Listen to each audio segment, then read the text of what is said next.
7. Descending. It would be vain my attempting to tell you the horror with which, even now, I recall the occurrence of that night. It was no such transitory terror as a dream leaves behind it. It seemed to deepen by time and communicated itself to the room and the very furniture that had encompassed the apparition. I could not bear next day to be alone for a moment. I should have told Papa, but for two opposite reasons. At one time I thought he would laugh at my story, and I could not bear its being treated as a jest. And at another I thought he might fancy that I had been attacked by the mysterious complaint which had invaded our neighborhood. I had myself no misgiving of the kind, and as he had been rather an invalid for some time, I was afraid of alarming him. I was comfortable enough with my good-natured companions, Madame Perrodon and the vivacious Mademoiselle La Fontaine. They both perceived that I was out of spirits and nervous, and at length I told them what lay so heavy at my heart. Mademoiselle laughed, but I fancied that Madame Perrodon looked anxious. "By the by," said Mademoiselle, laughing, "the long lime-tree walk behind Carmilla's bedroom window is haunted." "Nonsense!"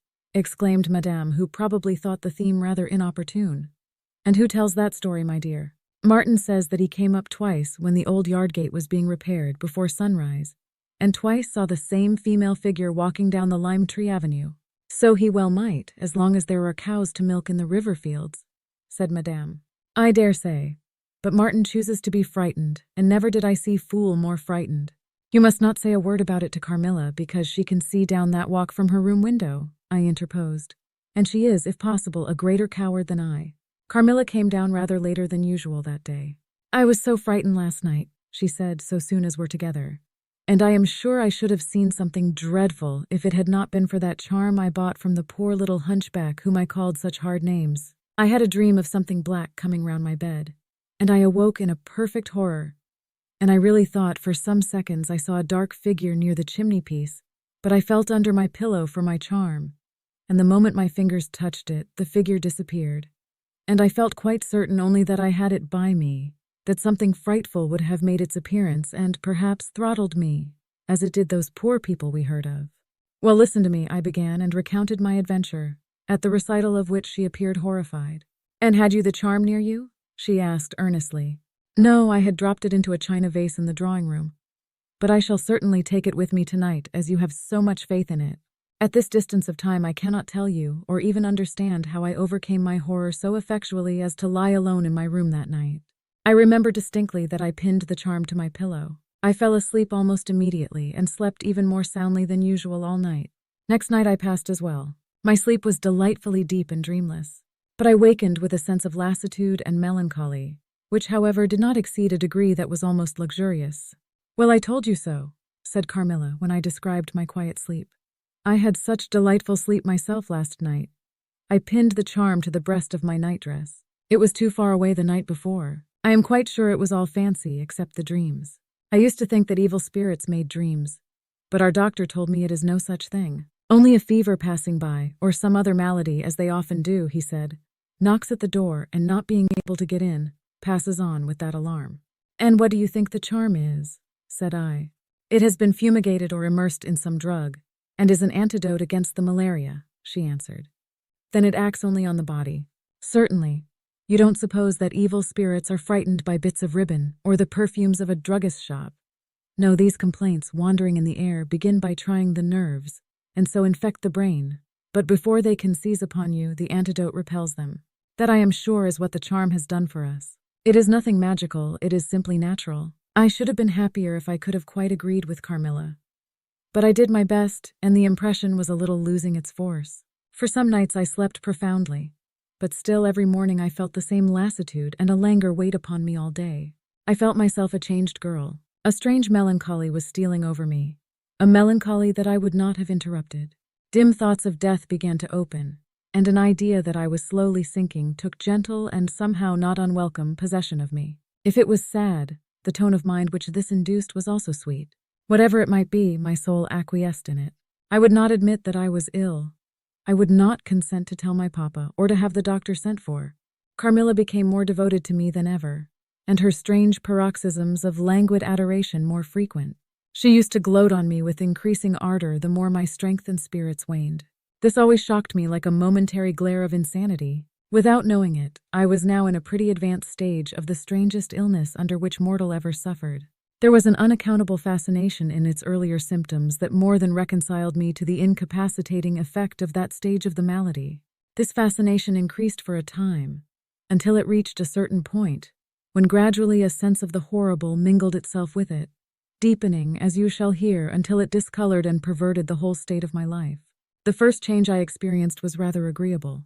It was very near the turning point from which began the descent of Avernus. Certain vague and strange sensations visited me in my sleep. The prevailing one was of that pleasant, peculiar cold thrill which we feel in bathing, when we move against the current of a river. This was soon accompanied by dreams that seemed interminable, and were so vague that I could never recollect their scenery and persons, or any one connected portion of their action.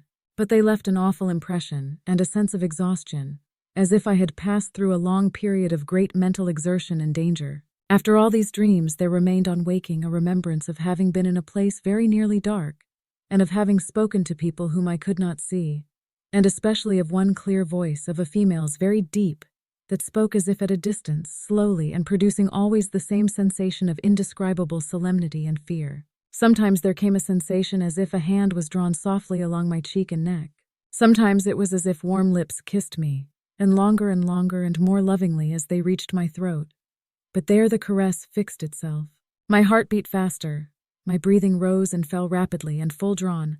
A sobbing that rose into a sense of strangulation supervened and turned into a dreadful convulsion in which my senses left me and I became unconscious. It was now 3 weeks since the commencement of this unaccountable state. My sufferings had during the last week told upon my appearance. I had grown pale, my eyes were dilated and darkened underneath, and the languor which I had long felt began to display itself in my countenance. My father asked me often whether I was ill, but with an obstinacy which now seems to me unaccountable, I persisted in assuring him that I was quite well. In a sense, this was true. I had no pain. I could complain of no bodily derangement. My complaint seemed to be one of the imagination, or the nerves, and horrible as my sufferings were, I kept them, with a morbid reserve, very nearly to myself. It could not be that terrible complaint which the peasants called the upire, for I had now been suffering for 3 weeks, and they were seldom ill for much more than 3 days, when death put an end to their miseries. Carmilla complained of dreams and feverish sensations, but by no means of so alarming a kind as mine. I say that mine were extremely alarming. Had I been capable of comprehending my condition, I would have invoked aid and advice on my knees. The narcotic of an unsuspected influence was acting upon me, and my perceptions were benumbed. I'm going to tell you now of a dream that led immediately to an odd discovery. One night, instead of the voice I was accustomed to hear in the dark, I heard one, sweet and tender, and at the same time terrible, which said, "Your mother warns you to beware of the assassin." At the same time a light unexpectedly sprang up, and I saw Carmilla standing near the foot of my bed in her white nightdress, bathed from her chin to her feet in one great stain of blood.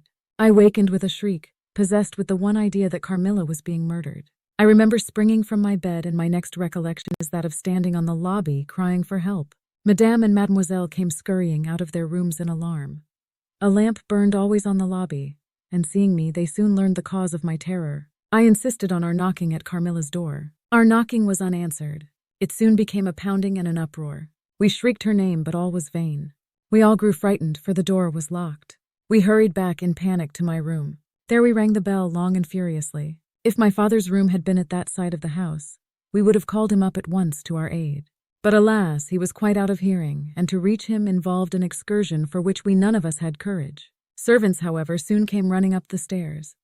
I had got on my dressing gown and slippers meanwhile, and my companions were already similarly furnished.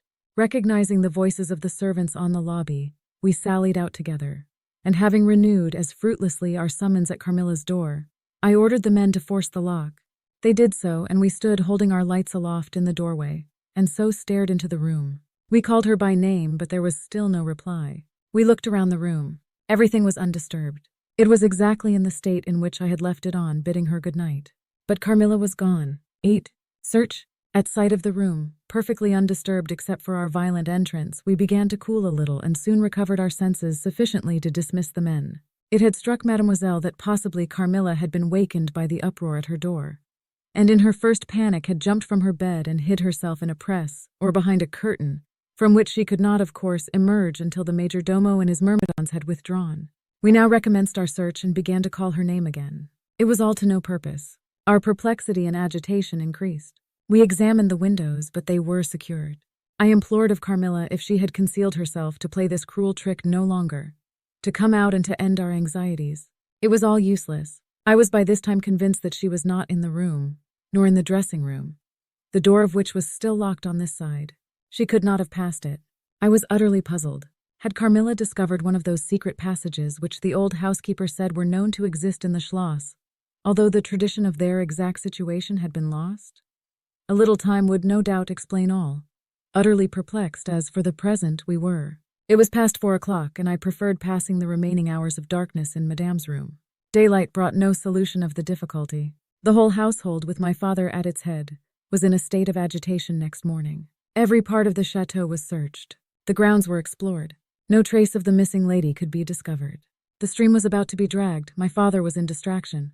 What a tale to have to tell the poor girl's mother on her return. I, too, was almost beside myself, though my grief was quite of a different kind. The morning was passed in alarm and excitement. It was now 1 o'clock, and still no tidings. I ran up to Carmilla's room and found her standing at her dressing table. I was astounded. I could not believe my eyes. She beckoned me to her with her pretty finger in silence. Her face expressed extreme fear. I ran to her in an ecstasy of joy. I kissed and embraced her again and again. I ran to the bell and rang it vehemently, to bring others to the spot who might at once relieve my father's anxiety. Dear Carmilla, what has become of you all this time? We have been in agonies of anxiety about you, I exclaimed. Where have you been? How did you come back? Last night has been a night of wonders, she said. For mercy's sake, explain all you can. It was past 2 last night, she said, when I went to sleep as usual in my bed with my doors locked, that of the dressing room and that opening upon the gallery. My sleep was uninterrupted and, so far as I know, dreamless. But I woke just now on the sofa in the dressing room there, and I found the door between the rooms open, and the other door forced. How could all this have happened without my being wakened? It must have been accompanied with a great deal of noise, and I am particularly easily wakened. And how could I have been carried out of my bed without my sleep having been interrupted? I, whom the slightest stir startles? By this time, Mademoiselle, my father, and a number of the servants were in the room.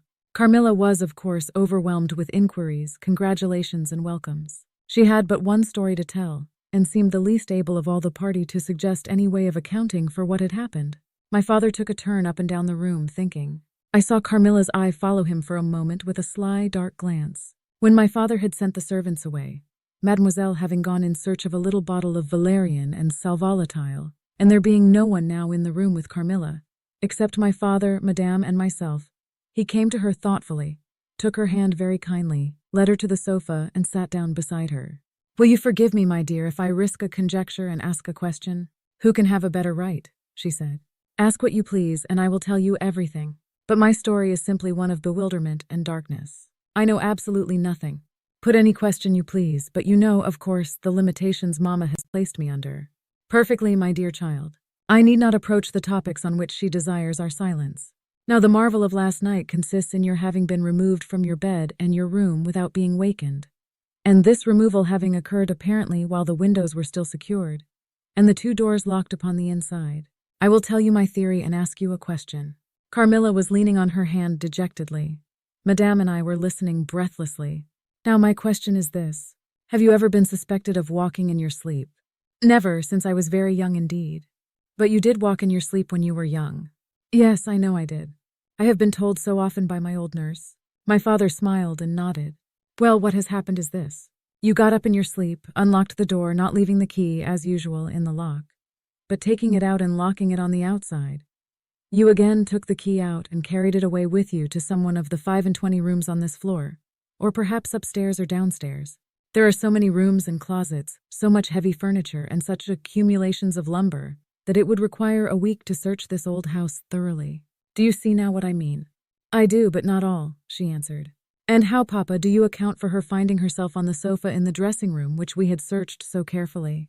She came there after you had searched it, still in her sleep, and at last awoke spontaneously, and was as much surprised to find herself where she was as anyone else.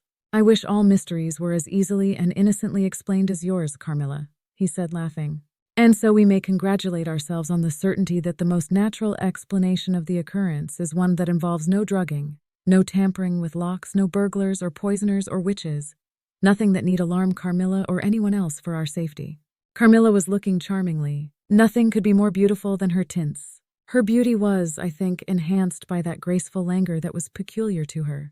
I think my father was silently contrasting her looks with mine, for he said, "I wish my poor Laura was looking more like herself." And he sighed. So our alarms were happily ended and Carmilla restored to her friends.